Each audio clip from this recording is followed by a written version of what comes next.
Magandang araw sa inyo mga kapugi. May bumisita na naman ulit dito sa treehouse sa itaas ng bundok at nagpalipad sila dito ng drone para makita ang gandang tanawin dito sa amin. Sipag at syaga lang ang puhunan, bonus na lang ang kapugian. Kung wala ka nito ay lagi kang talo.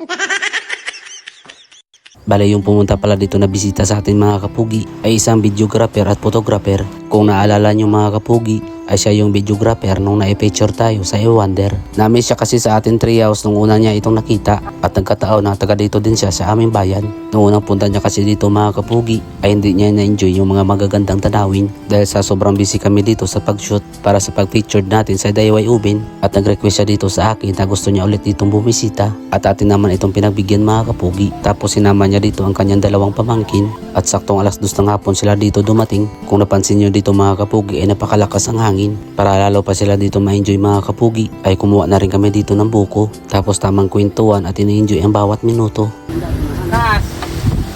Gumagano nyo, dumagando yan dito. Bye. Sabay no pang pagkaon para. Ayos! Kain na! Hay hay! Tapos habang nagkukwentuhan kami dito sa itaas ng treehouse, napansin ko dito sa kanyang isang pamangkin, sa tuwing lumakas dito ang hangin, ay hindi siya dito mapakali sa kanyang kinauupuan. Ibaga talaga na. Pero bago ko yan gagawin, inisip ko kung anong mga malitin ko gawin. Nagtitidit ka? Sigahangin ka nag-aarga no? Umuuga kasi ang ating treehouse kapag medyo malakas ang hangin mga kapugi. At pagkatapos namin dito magmerienda, ay nagpalipad na siya dito ng kanyang drone para makita kung gaano kaganda ang ating treehouse sa itaas. At sa mga nagsasabi na nakabili na po tayo ng drone, ay hindi pa po mga kapugi. Pero nagbabalak na din po kapag mayroon na tayong budget. At ipapakita ko dito sa inyo mga kapugi ang nakuha ng kanilang drone at kung gaano kaganda ang tanawin doon sa itaas. Pwede naman istitigan ganyan.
Kung naghahanap kayo ng videographer o photographer mga kapugi sa isang event tulad ng kasal, binyag, birthday at iba pa, at kung dito lang din kayo sa lugar ng Sorsogon, ay hanapin nyo lamang po itong kanyang page. Paki-follow like na rin po mga kapugi. Maraming salamat.